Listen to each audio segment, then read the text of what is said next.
Hey guys, it's Roscoe and on Space Coach today. It's part 2 of Before the Awakening. This chapter deals with Rey.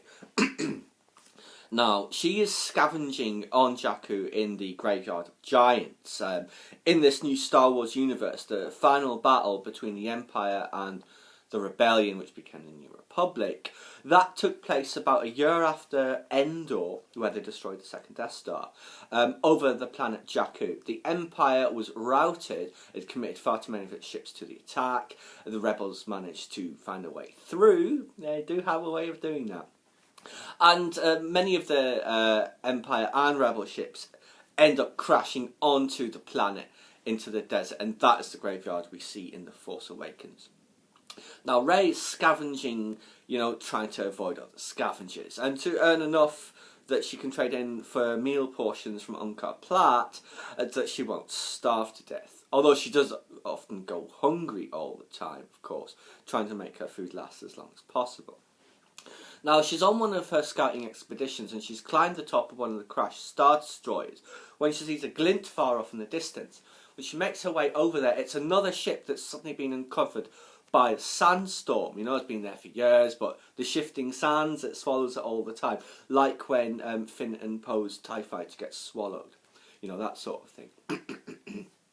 So, a nearly intact freighter. This is just like the jackpot, And over the course of several months, she realises it could be made flight-worthy, And that's what she starts to do. She starts to fix this ship. And this, I thought, really helped fill in the gaps, as it were, where in the film she seems to know everything about piloting and ships. This explains why, and I thought it was very successful in that.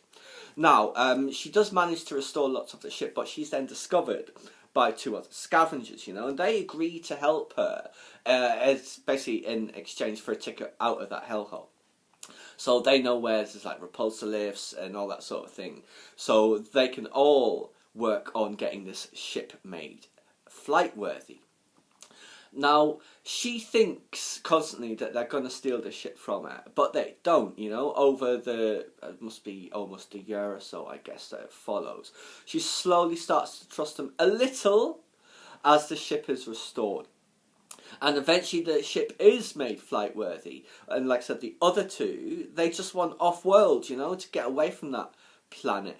But Rey, she just wants to trade in for more meal portions so she can wait for her family to return because she's stuck there. When she does finally try and negotiate the sale of the freighter, there's this great sequence where it's finally able to fly, so it comes from like the graveyard and it lands next to the Millennium Falcon, as it happens if you read the text. That is where it is. And she goes to negotiate with Unkar Platt while the other two stay on it. She's no sooner stepped off than off they go.